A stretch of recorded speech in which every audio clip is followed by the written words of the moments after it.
Hello and welcome to Will's webinars. I can't believe it's been another month already. It's gone so quickly. So welcome.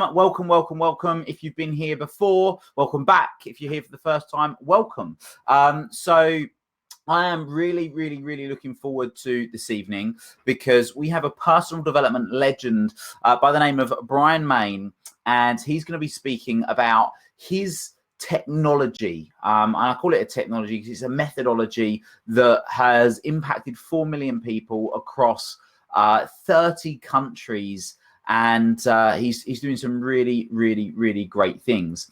Now, I'm all about making it happen. And unfortunately, we are having a few technical difficulties with regards to Brian being able to use this Demio platform. So what we're going to do is hopefully we are going to have Brian that will be able to speak. We can't get his video working at the moment. So hopefully he'll be able to join us, which I think he's there now. Brian, can you hear us? I can, and I'm so sorry about the internet connection issues at this end. I'm going to leave the camera off in the hope that the mic will at least stay good for us. Yeah, so we're going to do that, but it's not an issue because we are going to be having a conversation anyway. And then what we're going to be doing is Brian sent me over some visualization, some slides, so you guys can also visualize what's going on and tell us a little bit about his story. So I'm really looking forward to this. So once again, Brian, thank you for joining us this evening. Pleasure to be with you. So for those people that don't know much about you, and what I'm going to do just whilst you're sharing this, I'm just going to before you share this, what I'm just going to do is just let people know how you can make the most of this webinar, guys. Right? I really want you to make the most of this webinar. This isn't just about Brian and I having a conversation. We want to make this interactive as well, and the way that we're going to do that is via getting you guys to engage with us. And the way that we're going to do that is via our Facebook group. So if you're not in the Elite Network Facebook group, I've just posted a link to it in the in the comments box. And the reason I want you to join that is there's an official thread. So if you bear with me just 1 second, what I'll be able to do is show you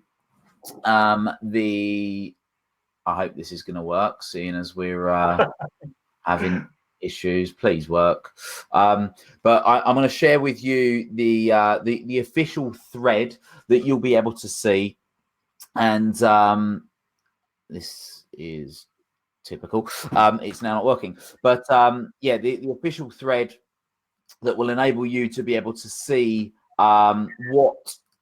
Let's see if we can try again. Here we go.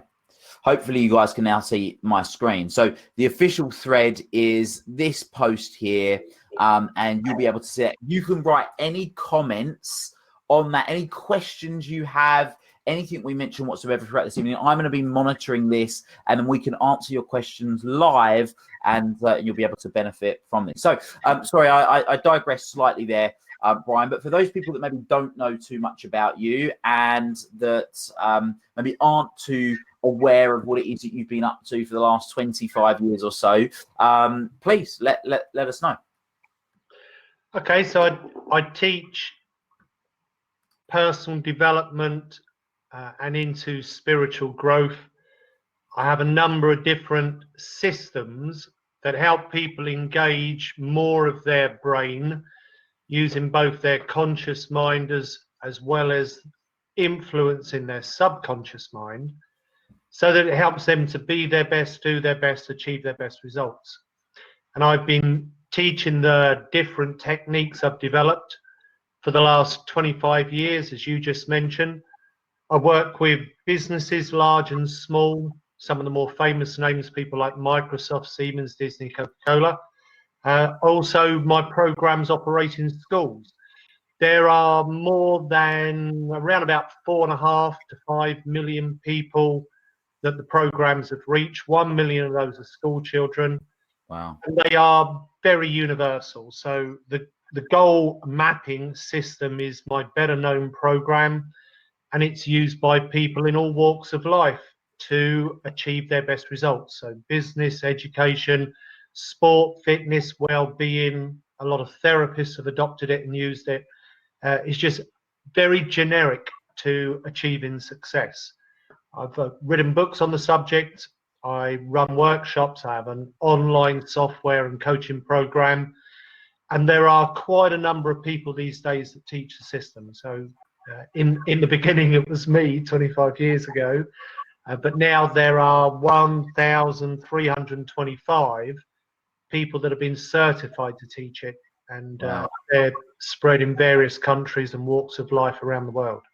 Wow, wow, wow, wow. So this is a technology that has been impacting people for some time and really making a difference. And what I'm really curious. I'm a massive advocate for goal setting. Done it my whole life, and a lot of the principles that you incorporate as part of what you do. When I bring it back and I look at it, I was incorporating them unconsciously without even realizing I was doing it. So you actually teach this, like you say, as goal mapping, which is what you're most known for. So for people that don't know about goal mapping, what is it? How does it work? Well, it's a way of setting goals, of course, and what makes goal mapping unique is that it uses a very balanced combination of words and pictures. The words in the goal map are really for your conscious mind, and with words you can be very clear and precise. The pictures are for your creative and subconscious mind. And it's really having the combination of both that makes the technique powerful. If you look at the old sort of goal setting systems from the 1980s, 1990s, 2000, they all tell you basically the same thing, which is to rewrite your goals many times every day, because you needed the repetition of using the words over and over to have any real impact on your mind. More recent years, in dream boards and vision boards become very popular, and they work, but often they're lacking power because they don't have any words. They have no clarity, no precision, and they have no action plan helping the person move towards the goal. And it's the combination of the words and the pictures together that make goal mapping powerful. And it's comprised from 7 steps. And as people follow through the 7 steps, thinking about what they want and what's the priority, why they want it, when, how, who's going to help them, that creates their map. Fantastic. So it really is a combination of everything, essentially, of what's going on to enable you to. Obviously, I've got your the slides here, so I didn't know if there was a particular slide you wanted me to direct people to, but this was sort of just the If very. you click through for a second, yeah, move through a couple of the slides, because the early ones are just showing goal mapping being used by different people. So if you move on, this is a group of Swedish school children. This is Katalin Konya. She's the current world champion kickboxer. Here we've got goal mapping being used in Nigeria. It's used in a lot of schools, and increasingly it is in the news. There are magazine articles from around the world. We even have top coaches like Tony Robbins that have endorsed and recommended the system. So you can see here a goal map, and this is what I was saying about the combination of words and pictures together forming the map. The words for the conscious mind, so you can be clear and precise. The imagery is important because it commands your subconscious, which is your little personal autopilot, to move you towards the goal. Your subconscious mind thinks in pictures. This is why dream boards work.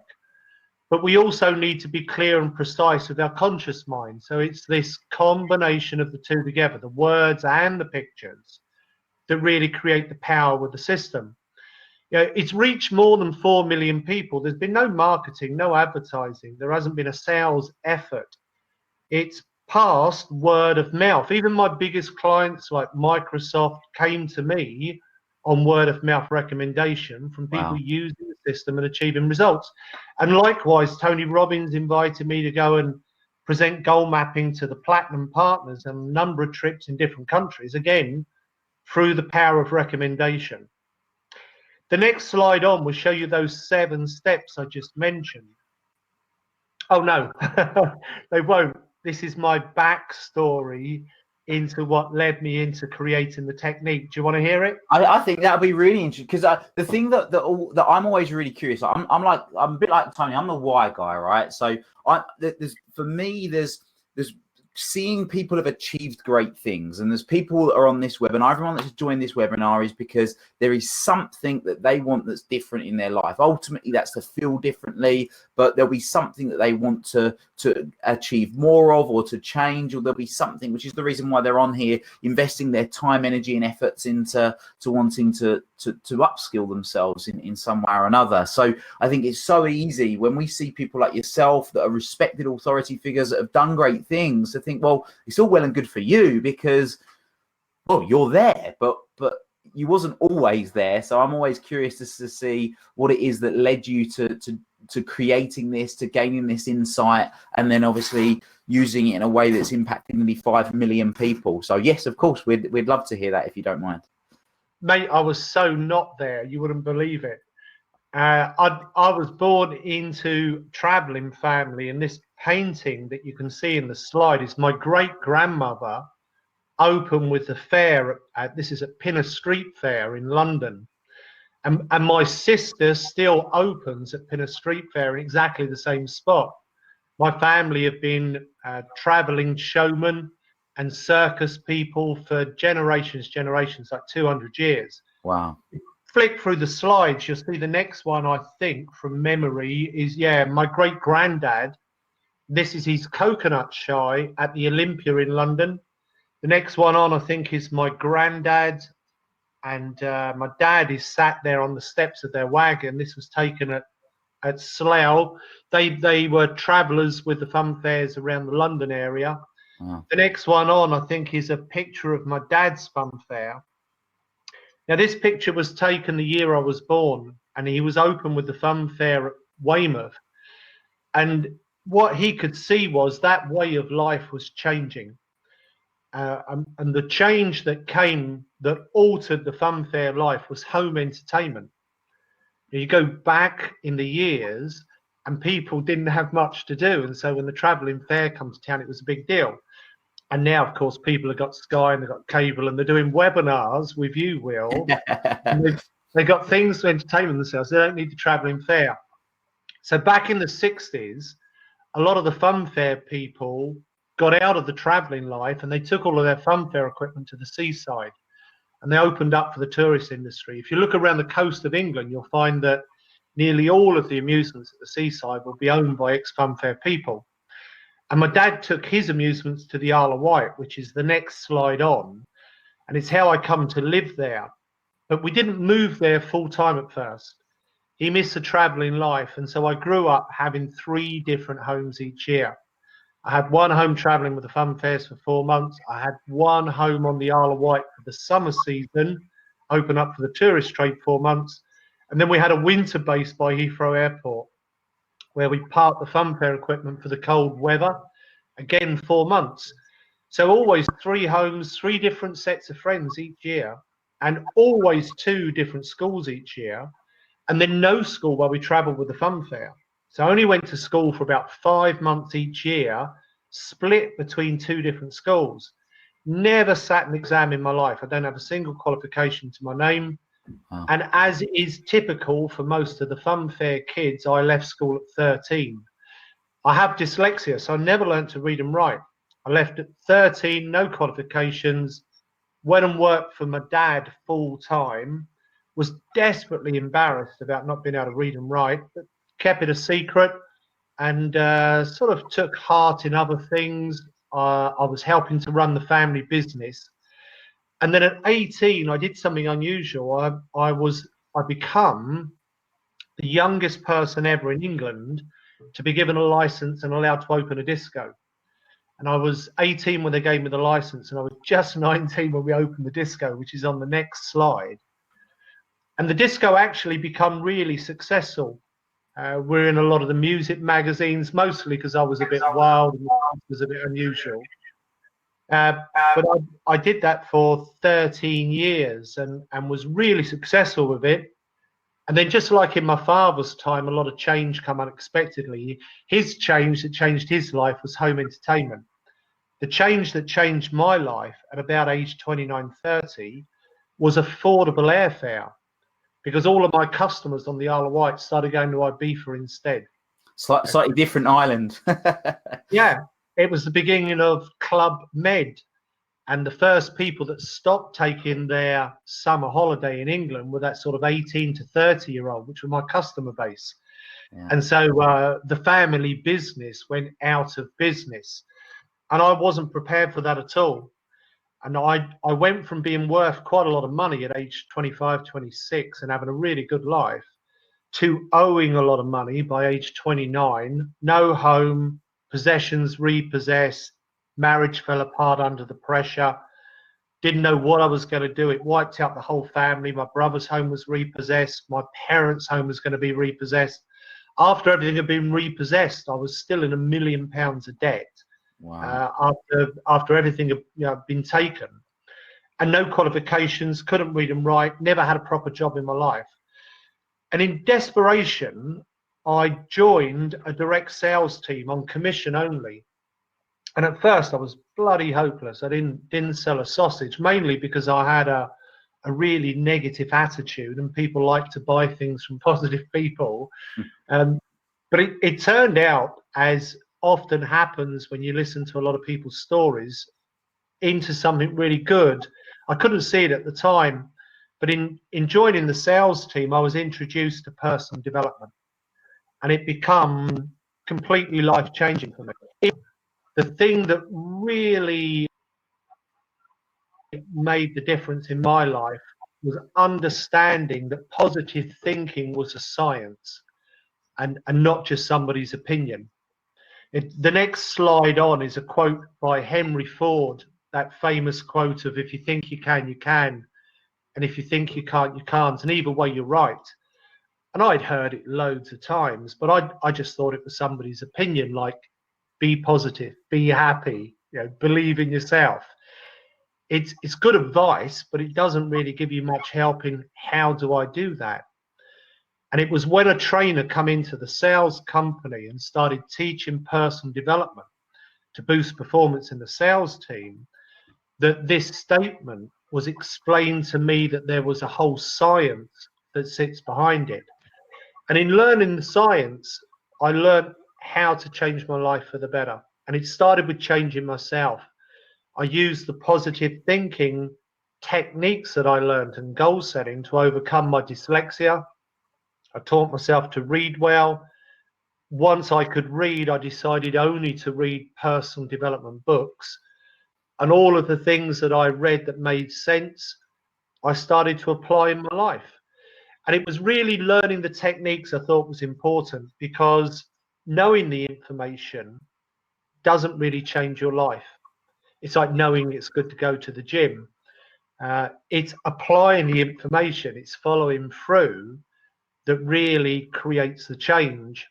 And so I was particularly interested to learn techniques for positive thinking, how to use my physiology, my body posture to support me in being positive, techniques for releasing sadness and negativity, and in particular, techniques around goal setting. Because I'd grown up thinking that success was mostly luck. And I thought, well, maybe I've had all of mine and there isn't any more coming. So to learn that there are principles of success that govern the process of creation, and that you can learn them, apply them to your life, work with them. And if you work with the principles of success, ultimately you become successful. I mean, it's common sense to a lot of people, but I'd not worked it out. And so learning how to set goals, that was the huge boost to me. And it boosted my life in lots of ways. And because I made a lot of success and my sales performance rose from the lowest in the team to the highest, lots of people wanted me to tell them what I was doing. And I started to make presentations, and gradually from there made the switch from selling into training. So just quickly, so I just want to intuit. So thank you for sharing that. I think one of the things that I always find fascinating is that there's so many stories, right? And there's so many stories of the people that achieve great things, and they go from sort of almost nothing to something. But there's not that many stories of the people that have gone from not very much to something, losing it all, and then getting it back again. And this is what I love about yourself, is that you by, like you say, your late 20s you were doing very well, but by your mid 20s you're doing very well, but by your late 20s sort of you'd lost it all and been in £1 million worth of debt. And if you don't mind me saying, Brian, that you're not, it's not like that £1 million then was probably maybe the equivalent of being in what, maybe £2-3 million worth of debt today. Yeah, probably more, because it was 1993. So it's quite a while ago now, and had nothing. You know, I was like, it wasn't just that it was £1 million of debt.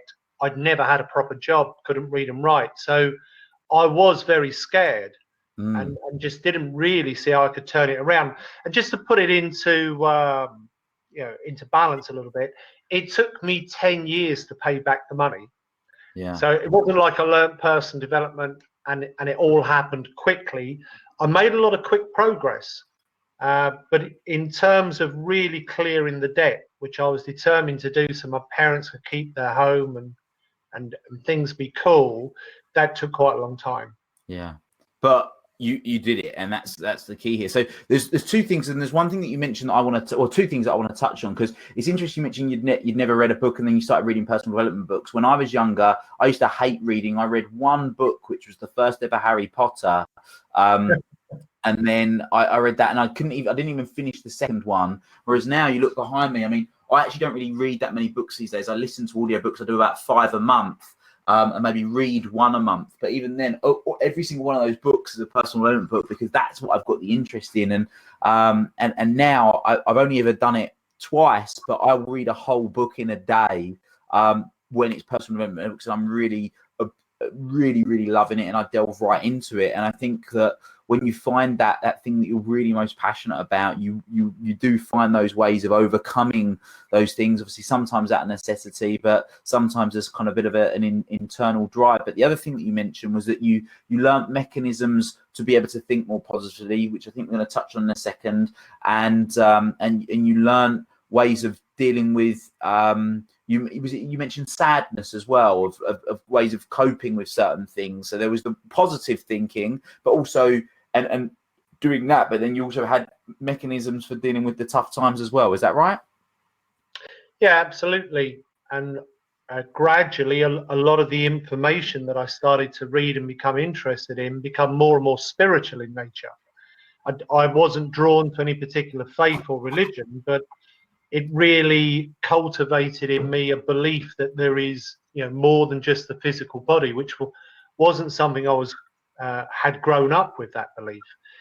The center of it all, if you like, was the understanding I gained around the science of positive thinking, and how that positive thinking not only helps us have more ideas, but it helps us to raise our self-esteem, and is connected to our physiology and our body posture, and helps us to be in a better place of well-being.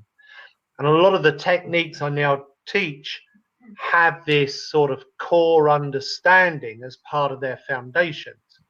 If you flick on to the next slide, we have a lot of brain cells, and the estimate is we have 100 billion brain cells. And if you click onto the next slide, you'll see this little black dot. each of our brain cells has a nucleus, a neuron, and then arms and branches that grow out. They're in pink there, called dendrites. And you have a little wiggly tail, which is in blue. It's called an axon.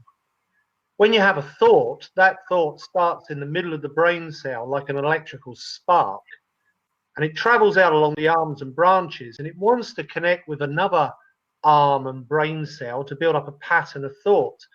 But there's a little gap that separates all of the brain cell arms. It's called the synaptic gap.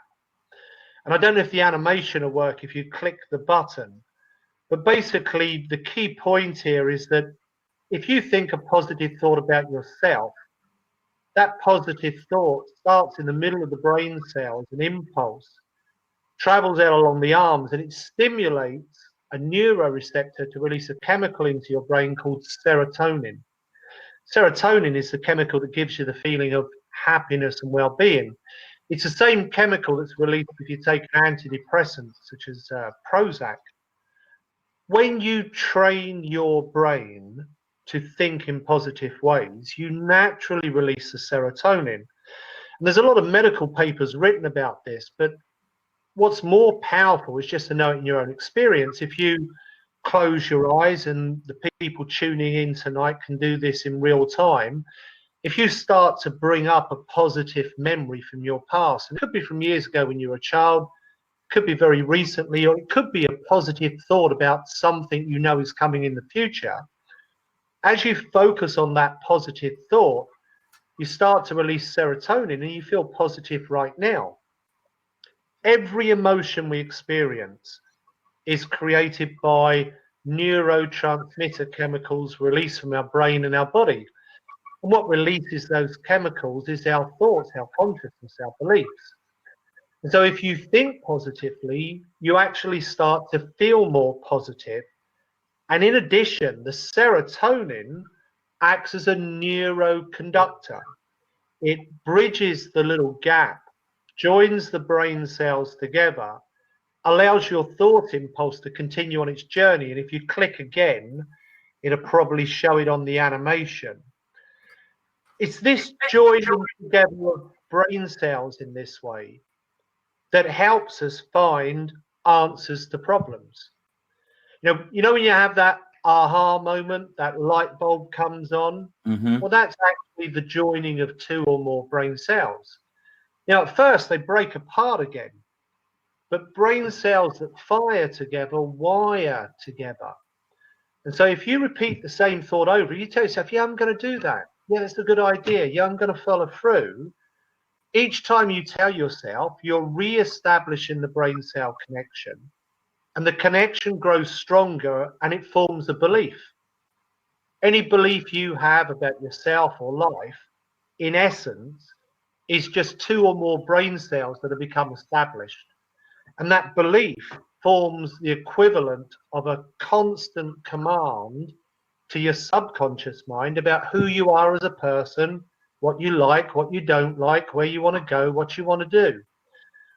Really, the whole journey of personal development is one of raising your awareness, knowing what your beliefs are, because we have two types, empowering and limiting, and then knowing some simple techniques for enhancing the positive connections that support you in being who you want to be, doing what you want to do, and breaking down those brain cell connections that form negative beliefs that are holding you back. And the more able we are to do that, the more effective we are in living our life the way we would wish to and achieving the things that are important to us. So, and it's such a great and simple, because really simplicity is key, way of explaining how those neural pathways are created, and I think that's really powerful. But the same can go, like you say, for the opposite, right? Is that then when things have been firing for so long in a negative way, then they're connecting those in those negative waves, and it's being able to break those beliefs, like you say, those limiting beliefs. So, very, very, very important indeed. It's taken me a lot of years to make it simple, and I work with some scientists in universities in different countries And what they like is that I can explain it simply, because a lot of scientists find that the hard bit. They're good at explaining it to other scientists, but not always the sort of person on the street. To break the negative connections, questioning is key. You know, when you're questioning, you're bringing that brain cell connection to the surface, and in the questioning, you start to weaken it. A weak brain cell connection, in street language, we would call an opinion. It's easily broken. When it gets stronger, it's a belief. When it's really, really strong, we would call it a conviction. But it's all different levels of the same basic thing, which is the joining the brain cells together. Yeah. If you move on to the next slide, you'll see, the diagram also showing you the opposite, which is that when we think positively, we make all these connections, helps us to have ideas and make a plan about where we want to go. But when we think negatively, of course, we start to limit ourselves. And the negative thought, again, it starts in the middle of the brain cell as an impulse, but it releases a different chemical into our brain called cortisol. And cortisol is the chemical that gives us the feeling of sadness and fear. And if we hold on to it, it takes us into depression. And so when we think negatively, we release the cortisol, we start to feel sad. And the cortisol is also a neuroinhibitor. So although it still joins the brain cells together, it very much limits the spread of thought. And the more negative we become, the bigger the object of our fear looks. And this is a survival instinct that worked really, really well when we needed to protect ourselves from saber-toothed tigers. Because when there's that type of danger, your brain closes down and only wants to be aware of the danger, the saber-toothed tiger. Your digestion switches off. The cortisol is a chemical messenger. It tells your digestion to stop. It shuts down your lymph system, which cleans your body, switches off your immune system, which keeps you healthy. And all that energy is diverted to your muscles so you can fight or flight. And it works well, but you're only meant to be in that fear response for the amount of time you can run flat out and climb a tree. It's by running really fast away from that tiger or hungry bear that through the exercise you burn off the cortisol, trigger the release of serotonin, and rebalance your brain and body chemistry. This is why athletes will tell you about the natural high they get when they work out, because they're burning off the cortisol and triggering serotonin.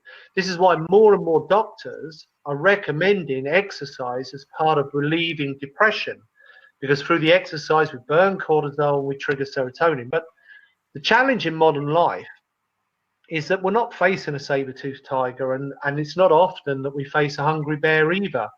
We're facing problems like, I don't have enough money in my pocket, I'm worried about my children, my teenage daughter's not happy, I think my relationship's in problems, is my job safe, can I pay my bills next month?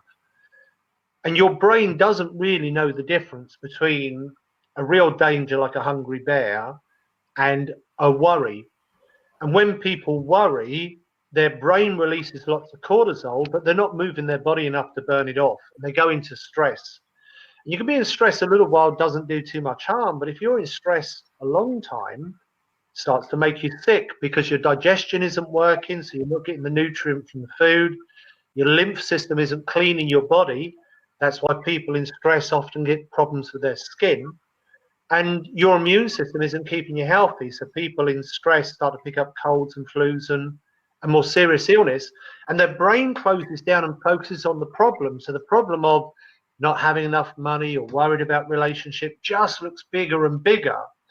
And they don't see the answers because they're consumed by this very ancient fight or flight response. And it's really served humankind in the past.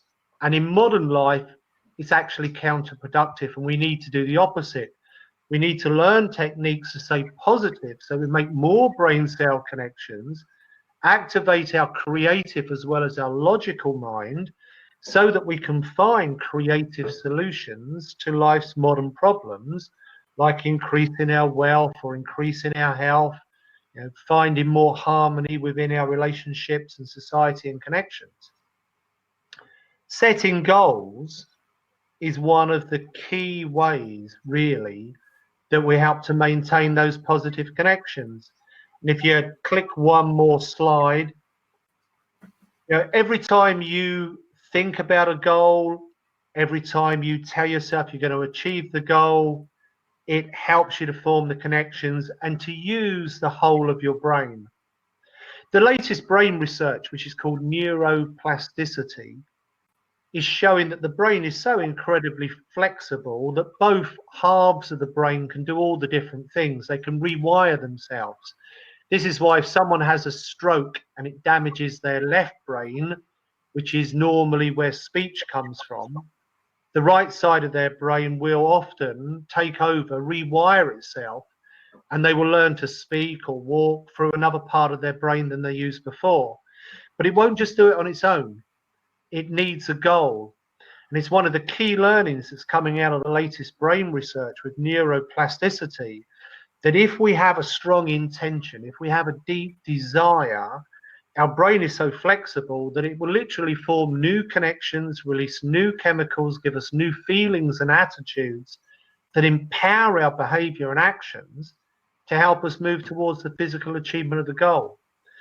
And this is why goal mapping works well, because using words and pictures, it's helping to activate more of the brain, both the conscious mind, subconscious mind, the logical mind with words, and the creative mind with the imagery. I love it. Absolutely love it. So at this point, I'm just going to say, guys, for those of you that weren't on when we just jumped online, the purpose of these webinars, they're for all of us, right? This isn't just for Brian and I. So I really love you guys to engage. So if you have any questions whatsoever, then please post your questions on the thread in the Elite Network community. I did post it before, but I'll post it again. David, I appreciate you mentioned you can't get onto Facebook, but for everybody else, if you can go on there, post any questions. I'll be monitoring this as we speak, and then we can go through that. So I've got a question that I just want to ask at this stage, Brian. So obviously you've studied this, you've understood this, you've created a program that's impacted huge amounts of people, but one of the things that I think is really interesting that you mentioned is breaking beliefs, right? So how we change those limiting beliefs. You mentioned the way you break those connections with questions. I always often say to people the way that we will break your beliefs is by starting to introduce doubt using what I call strategic intervention, which is effectively questions. Yeah. You know, it's a fancy word for questions. So we're certainly singing from the same hymn sheet there, which is great.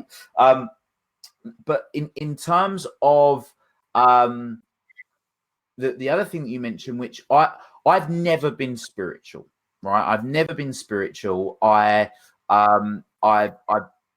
parents, I was christened, but that's kind of it. For me, God was this guy that sat in the clouds, and I never went to church or anything. But in the last 2 or 3 years, I've become so much more spiritual as I'm becoming more and more and more aware of consciousness and thinking and human possibility from the ability of spirituality. So I was just curious. At what point you became more spiritual, and how that has an impact, or your beliefs around spirituality has had an impact in shaping goal mapping, and or maybe whether spirituality, your beliefs in spirituality, came from goal mapping. No, they came before goal mapping, and I'll give it to you in the sort of briefest way I can, which is that when I first got into personal development and I was using it in my sales activity to boost my motivation, and I was using it to form new brain cell connections to compensate for my dyslexia.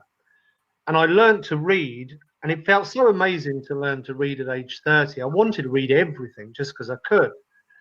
And the guy that was working as the trainer in the company where I was, the sales company, he became my coach, and he started to give me his books on personal development. Now, the bit that was the cutoff point for me was law of attraction. I could believe in, yeah, my thoughts release a chemical that give me feelings and influence my behavior, and through my behavior I achieve a result, because it was logical. I could see the law of cause and effect. But to believe in the law of attraction, that my thoughts, without touching something else, can draw towards me people, situations, circumstance. No, I couldn't believe that. And so this guy who was my coach and trainer, he started giving me challenges, like visualize the parking space you want in the busiest area, outside the shop you most want it. And of course, the more I did it, the more I got that parking space. And then it was visualize the amount of business you want to do this month. And then it was visualize the people that you really want to meet, in the information, the advice you really want. And all of that started to happen. And so that really sort of broke my logical mind a little and had me question more about, well, how does this work? And my reading went a lot deeper into energetics and metaphysics, and gradually that took me into a sense of spirituality. And I didn't buy into any particular faith, but I started to believe, well, there is something more than just this physical body. There is either collective consciousness or universal consciousness or something. And I started to experiment with different meditation techniques. And then one night I had the most powerful experience of my life at that time, where in meditation I lost all sense of myself, and I saw in my mind a movie of me in the future going around the world, making presentations, writing books, helping a lot of people. And I had this voice in my head telling me, this is your future and this is your purpose if you choose to follow it. And I was never quite the same after that night. It really had such an effect on me that it changed me as a person in many ways. Scared the pants off my family. They wanted to get me to the psychiatrist, because suddenly I'm like, I've got a mission, I've got a purpose, and there's spirit, there's more than just this physical. A lot of my friends disappeared at that time, and fortunately a lot of new friends came, and a lot of them came with wisdom and advice and understanding that started to help me make sense of the experience I'd had. And gradually I was making more and more presentations, and then I had this meditation one day, where in the meditation again I saw that I was going to get an invite to go and work with a training organization. And just a couple of weeks later I received an invitation to go and work for the Anthony Robbins organization that had been set up in London, Robbins Research it was called. And they were recruiting trainers to help promote Tony's main event when he first started coming to the UK. And so I joined them as an employed trainer, and also commissions for getting people to come to the workshop with ticket sales. And then at the end of a year of that, I was then recruited to teach Stephen Covey's program, The 7 Habits. But the question that I was deeply asking, and I started asking it of the universe, not just of myself, because I come to believe that if you ask, you will receive. And I was really pushing the boundaries on the whole law of attraction thing. The question I was asking was, why are we not teaching goal setting as standard in schools to our children? It's got to be the most important thing to learn how to think positive and how to set and achieve goals. It should be standard teaching. And if it was to be standard teaching, what's the best way? Because there are lots of different ways, and it seems to work for some people, not for others. And I've become obsessed. I mean, I didn't just think about it a lot. I thought about it endlessly. I thought about it in my sleep. I spoke to all the experts around the world. It really dominated me, the question. And then driving my car late at night through London back in 1994, I had a flash come to my mind, which was a goal map, and I saw the whole thing complete. Wow. And I didn't sit down and create it. I saw it, and then I sort of reverse engineered what I had seen. And so I've always treated it that it was a gift from the universe. And I've always believed that my purpose was to share it.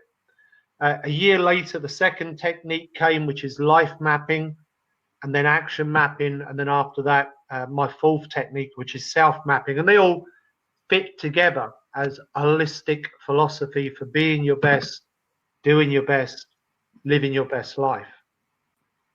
Wow. No, thank you for sharing that. It's always powerful, I think, to hear those. And like I say, I personally have never been spiritual. I've become a lot more spiritual, and yeah, I've had a few interesting moments. I'm very much like yourself in terms of obsessed with personal development, and it's quite often I'll wake up literally overnight having dreamt things. I grab my phone, I put it straight in my notes before I forget it, of the things that I was thinking about, and yeah, some really powerful, a few powerful things there. I've got one question before we move on. Yeah. Because I think there's so much gold here, Brian, and I want to make sure that people are aware of this. Is you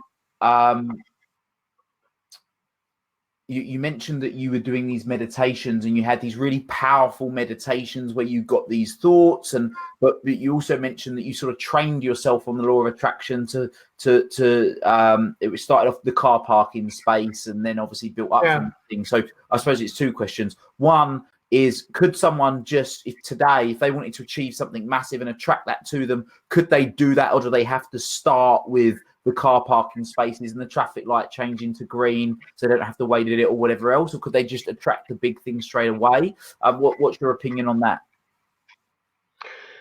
The law of attraction is activated, or to use the ancient term, invoked, through a combination of thought and feeling and action.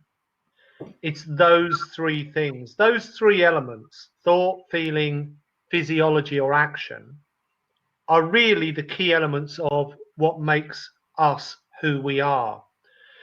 We start the law of attraction by thinking about what we want. We then amplify it by creating a strong feeling and imagining what we want like we already have it and how we will feel. And then we really empower it further by demonstrating faith and taking action and using our physiology. Through our thoughts and our feelings, we very much encode the cells of our body. And so you have trillions of cells in your body, and you're constantly creating new cells, and old cells are dying in a cycle. And over 7 years, you replace all of the cells within your body. It seems like you've got the same body you had 7 years ago, but from a physics point of view, you haven't, because you've replaced the cells. And some cells, like skin cells, replace quickly. And then other cells, bone cells, you replace very slowly. As each new cell is born, it's encoded with the energy of your thought and your feeling at that time. And all of those cells are like little batteries radiating out energy that together they give you your attraction signature. Each person has a unique signature. Spiritualists would call it an aura that is attracting back in like nature.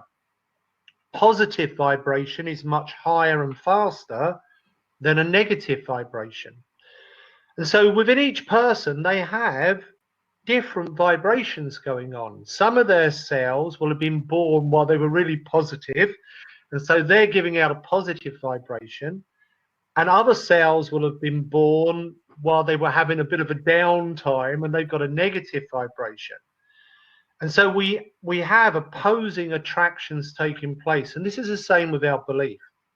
And this is why it's important that you not only question your negative beliefs that are holding you back to break them down, but that you enhance your positive beliefs. Because the law of attraction is always going to bring to you what is in harmony with your dominant vibration. So you want your positive thoughts and beliefs to be dominant so that both your subconscious mind and superconscious mind, which is connected to your universal consciousness, global consciousness, that those have the dominant vibration, so you're attracting what you want. If you're able to think and feel and act with real intensity about what it is you desire to achieve from the get-go, then yes, you can attract something massive into your life. But a lot of people, of course, have got a counter attraction going on about stuff they don't want, and are actually drawing some of that at an unconscious level, which is why in personal development, and it's not always explained in this way, but it's why we take this two-pronged approach of both questioning the negative and trying to reduce it, as well as enhancing the positive. Does that make sense? Yeah, it makes perfect sense. I think it's really interesting to hear. I only yesterday, I've not posted it yet, but I wrote a post about essentially this, and talking about how the belief system that we have is like our blueprint, right? Our blueprint. If you're going to build a house, if you're going to build a house, you have a blueprint. If in your body you have a belief system, and our cells embody those beliefs sort of in a similar way. Totally, yeah. The same way that these cells are constantly replacing, like you get a whole new skin every month, and although it looks the same, the reason it looks the same and the reason why things look the same is because of the blueprint that those cells have got, and yeah, and the way that we can change that is by changing the essentially the belief system that we have.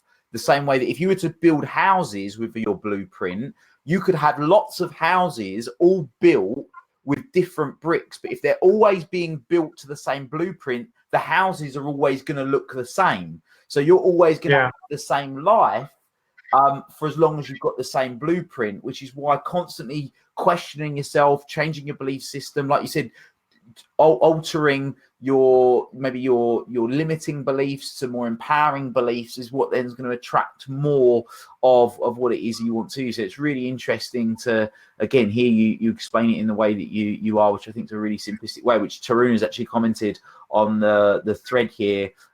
She loved how simple the explanation was about the positive thinking and the release of serotonin versus cortisol as well. So it definitely makes sense for sure. And then the reason for me to make it simple was because my aim over the years has been to teach it to people in all walks of life, including children. And so it was a real stretch presenting to children, making it simple enough that young children can understand it.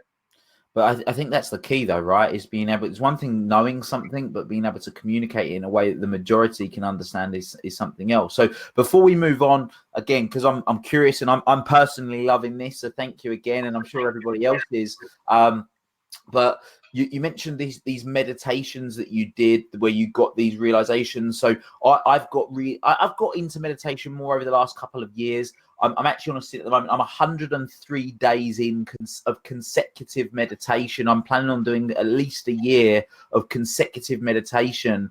And so what was your, I know a lot of people struggle with meditating. So what was your meditating methodology? What did you do that maybe other people aren't doing at the moment that you felt gave you these, or maybe what was the word to use, that enabled these realizations to happen whilst you were meditating? I tried a bunch of different techniques, and I found a lot of them were just hard to stick to, and I was never particularly supple. And so sitting in a specific cross-legged position and those types of things just didn't seem to work for me. But the thing that did work for me, and I become more and more interested in, was using different breathing techniques to change my brain rhythms. You have 4 main brain rhythms over a 24-hour period. When you go to sleep, your brain slows right down. It just operates a few cycles per second, And there are two brain states that are known as theta and delta. And then when you wake up, your brain moves into a very specific and important brain state called alpha rhythm, 7.5 cycles per second. It's a key frequency within life. There are lots of universities around the world that have done experiments where they will have specially arranged music, and classical music sometimes, that has this resonant frequency of 7.5 cycles per second. And it stimulates greater growth in crops, and they see how it nurtures cells at a cellular vibrational level. When your brain moves into alpha rhythm, and it happens naturally when you wake up, you feel groggy. It's like your conscious mind isn't quite awake. It can last for as much as an hour.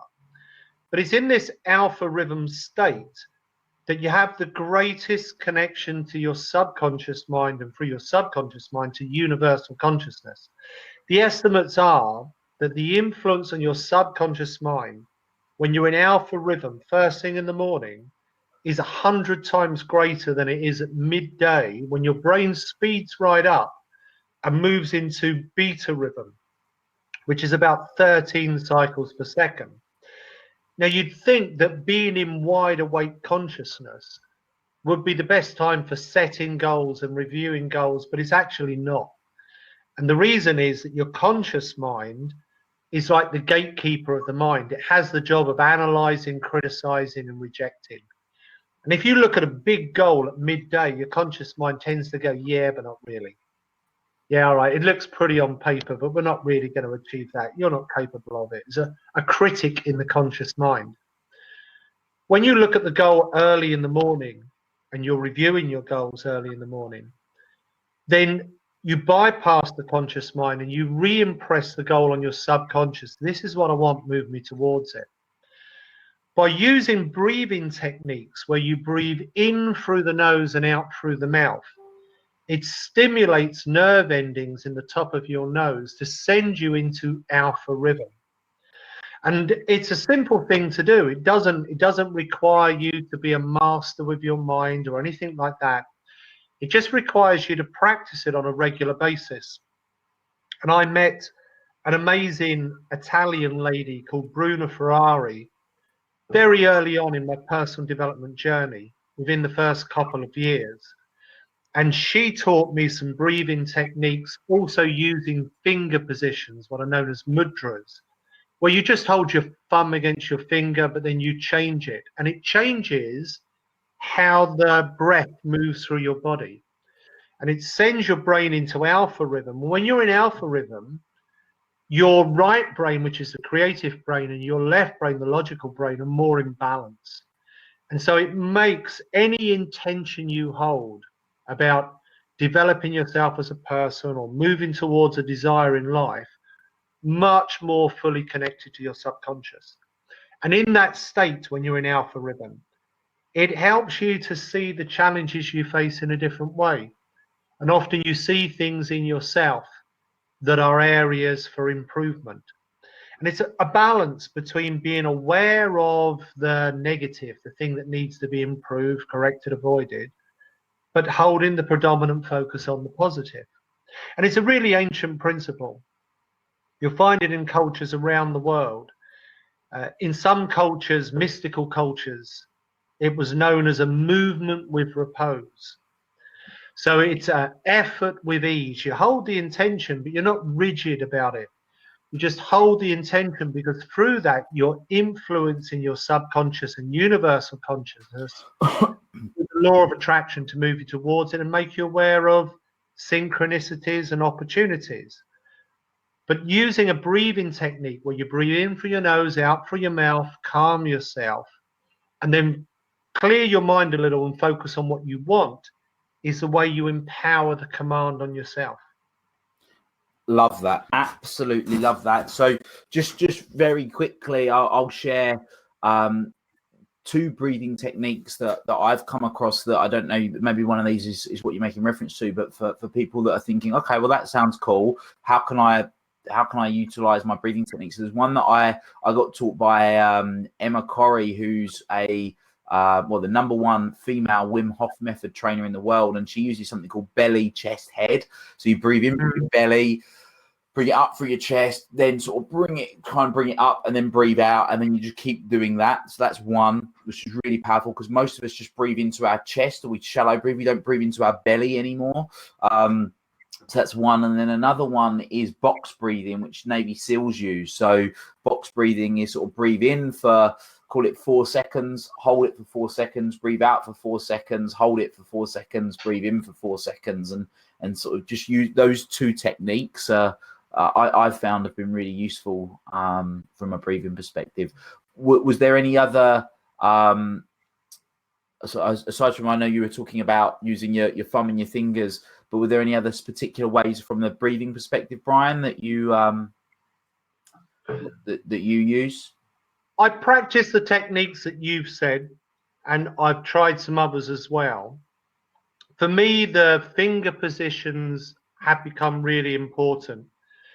And the belief behind it in Hinduism and some aspects of Buddhism is that by changing the finger positions, you're changing the meridian, the energy flow in your body.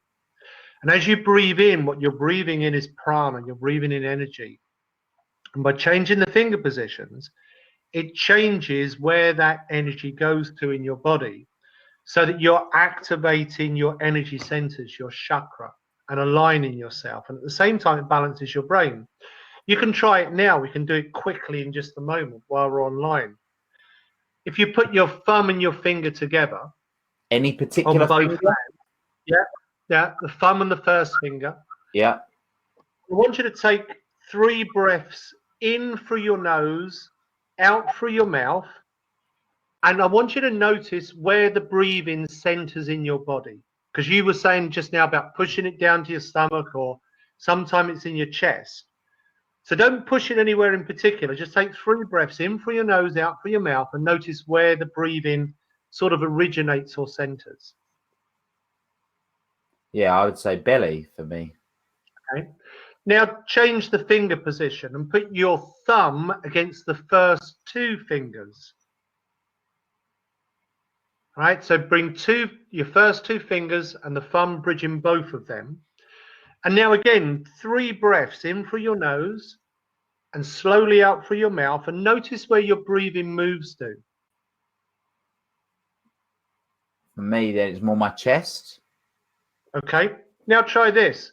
Put your thumb across your palm, so you fold it in, and close your fingers over it. Yeah.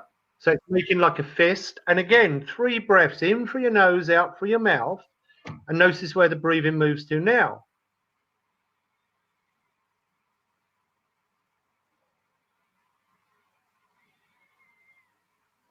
I've almost down to my legs. So Okay. So the belief is behind this, and it's thought to be 10,000 years old, that energy that's being brought in with the breath is moving to the parts of your body that most need it. If you would do it once a day, it forms an entrainment process. And so this is my ritual in the morning. I do the 3 finger positions, 3 breaths on each, 9 breaths in total. In through the nose, slowly out through the mouth. I hold it for a moment and slowly out through the mouth. That activates my energy centers in my body, and it balances my brain and puts me into alpha rhythm. And it's while I'm in that alpha rhythm state that I then want to look at my goal maps, and I want to write in my journal. And I just look to empty my mind, and I just pick up my pen and I start writing, and I let myself go into automatic writing and just write whatever comes out. But I start my day that way, and depending where I am and whether I'm making a presentation or I'm somewhere, then some exercise as well, get out for a fast walk. But that's the morning routine. You know, do my breathing, look at my maps, write down some thoughts in my journal before I open up email or stuff like that. Yeah. Love that. Well, thank you very much. I mean, Tarun has put the that exercise was really powerful. The Mudra exercise was really powerful. I've certainly found it useful. I've never I've become much more conscious of breathing and the importance of breathing, because most of us don't breathe properly, but not from a moving perspective. So I'm very conscious, Brian, that obviously we're maybe running a little bit over what we normally would. So shall I move forward on to the sort of brain mapping maps, and then we can talk a little bit about that. And then you'll see them. Let's see where we get to. And we've probably got more than we need, because I uploaded my keynote presentation. I think the next slide on is just going to show that to activate both sides of the brain, we need words and pictures. All right, PowerPoint's decided it doesn't want to respond. Bear with me a second. I'm just going to do what I need to do, and then hopefully it's going to work. Cool. He says, but yeah, if you carry on, and I'm going to get it sorted. I know that without the images, so I don't know if you want to touch on it, and then I can bring it back up. So using the words and pictures helps us to activate both sides of the brain: conscious mind, subconscious mind. And then the goal map, of course, applies to this. And when you create a goal map, there are 7 simple steps. First step is dream. Think about what you want to achieve. Do the breathing, put yourself into alpha rhythm, have a little daydream about the best outcome, either for a situation or for what you want to achieve in your life in the future. And there may be a lot of things you want to achieve. And so the second step is to use the logical mind and to work out what's the priority. And you may want all the different things equally, but logically there will always be one that is the key thing to achieve, because by achieving it, it helps you the most to achieve some of the others. Step 3 is start to map it out in words and pictures. And I think you've got the link somewhere for the paper templates and instruction so that people can follow through and do their own map. And also, I think you've got the link for the free software, which I'll post in a second. Once, it's not the PowerPoint's not responding at the minute, but once it's sorted, then I'll post the link in so everyone's got it. It's not a problem if the PowerPoint doesn't come back on, because I can explain it, and people see. The key thing is that while I love talking about it, me talking about it won't program the other person's subconscious. Of course. Goal mapping works really well. That's why it's reached a lot of people around the world over the last 25 years. But it only works if you work it. It doesn't work by knowing about it. And so for your viewers, the most empowering thing they can do is create their own map. If people like to draw, then I say use the paper templates. But the online program is actually more powerful. And what makes it more powerful is not only can you upload personal photos and pieces of art that really please you, but you can change and amend your goals. And whenever you're creating a goal map, because it helps to activate your whole brain, you've often got more ideas at the end of the map than you started with when you begun creating it. And so being able to make fine changes to your goals or your plan moving towards it are really key. Once you have your map, then the most important thing is to look at it once a day. And as you look at the pictures, say the words. Because by looking at the pictures and saying the words, you're re-engaging both your conscious and subconscious mind, and you're re-impressing the command of what it is you want to do and where you want to go. You're re-establishing that brain cell connection. And so I'm normally recommending to people that a minimum of 30 days, once they've created their map, of looking at it first thing in the morning, and as they look at the pictures, say the words, so that they make the brain cell connection strong, they grow their belief, and they command their subconscious and law of attraction to move them towards their goal. So what I'm doing for everyone, because like I say, this is not quite playing ball, is I'm just posting the link in the official thread so that they can get access to be able to get their own goal mapping templates and see what's going on there. Have I frozen? Can you? Because on my screen I've frozen. I don't know whether you can see me still or not. Yep, I can see you, and you are moving, but every so often you have a little freeze. Okay, cool. So it's working. So I posted the link there so that people can then sign up for themselves, and they can get all of the access to doing goal mapping. And I'm right in saying they can do it online, or they can get the paper copies in terms of being able to sort of the actual worksheets and work through it. Yeah, absolutely. And both is good. I draw my map on paper, but I also create my maps online, particularly my business and work maps, because those maps change regularly. You achieve things, new things come along, and there are every day new actions to take. So I have that map online, whereas my health and fitness map is more the type of map that I would draw. And my children create maps, and so using the paper templates with them for sure. And if people want the PowerPoint presentation, Will, I'm happy for you to share it as well. Okay, thank you. I'm hoping that this is going to load up now. Technology hasn't been on our side this evening, but with a bit of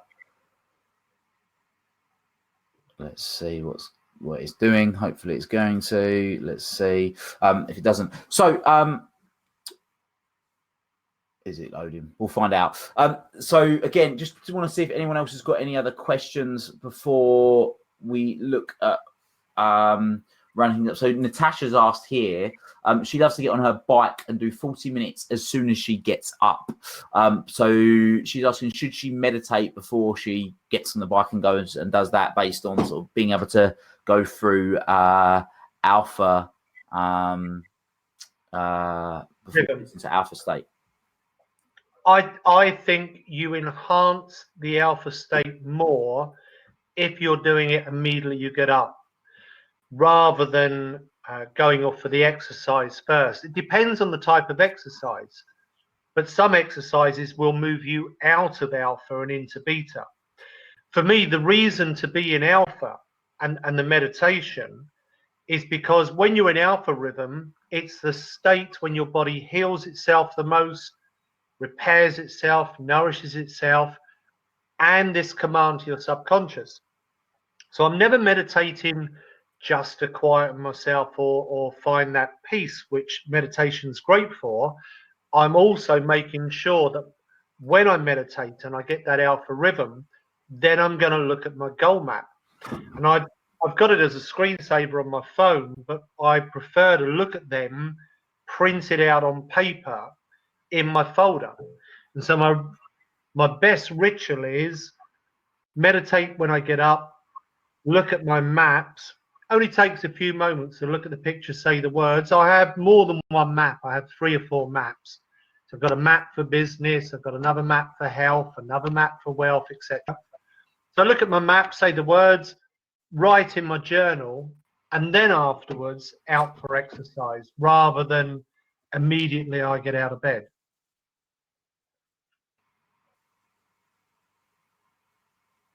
Hello?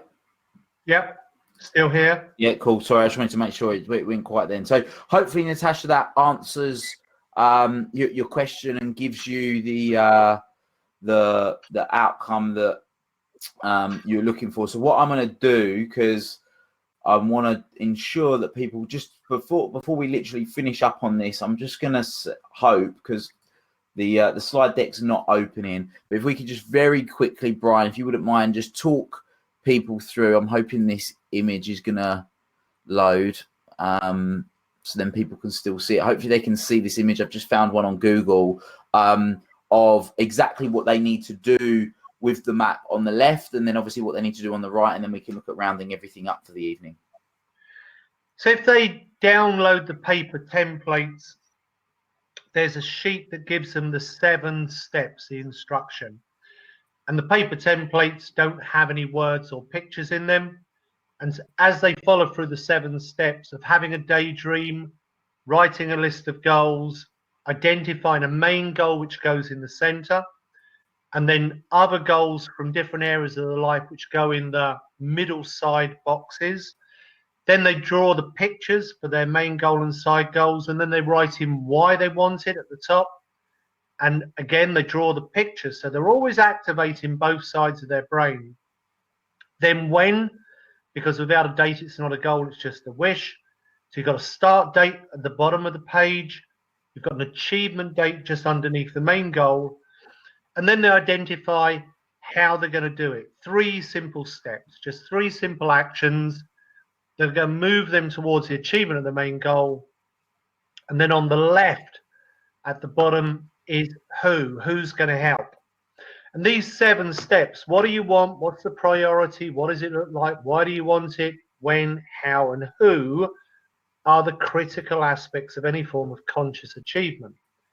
Goal mapping guides a person through asking those questions. The templates capture their answers in words and pictures. So it stimulates both the logical and creative mind, helps them to be clear consciously, and command their subconscious. They do exactly the same thing with the online program, but instead of reading the instruction, the online program guides them through step by step.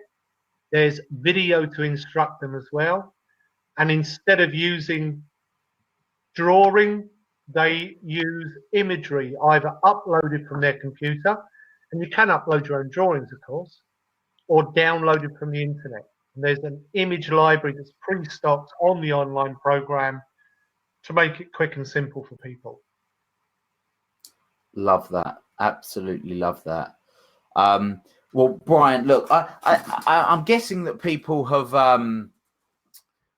mentioned this before, right? But you talk about spirituality, and I'm going to make the assumption that you don't believe that there is such thing as coincidences. It's synchronicity working at its best. But you spent the last 25 years and arguably done your best work, certainly your most meaningful work, as a result of being able to grow yourself and take yourself from what was a challenging time and grow yourself to be in a great position and be able to contribute to millions of people around the world, utilizing methodology that has enabled you to upskill and create this goal mapping program that utilizes the left and right hand side of the brain. And of course, your name being Brian, just switch the A and the I the other way around. I'm guessing that's something that has been mentioned at some point in to you at some point in the past. Brian Mayne, yeah, it did actually on my 18th birthday. It was a spelling mistake the printers made on the invitations. So about 400 invitations went out to Brian Mayne's 18th birthday. I think it's because, and even then, like, maybe I'm just looking into this too much, but so if you say Brian change slightly, and then Mayne, M-A-Y, and then M-A-P. Anyway, I'm maybe looking into this too much, but I think it's really great. Well, look, Brian, this has been absolutely fantastic. I'm so grateful for you to come on and share with the Elite Network community what goal mapping is. Obviously, we have put the link, Vivian, I know you asked the question, we have put the link on the official thread, so it's completely free to download. There's the online version, or you can get the downloadable version, and that's great. But Brian, if people want to find out more about you, they want to connect with you, where can people find you and yeah, find out more about what it is you're up to?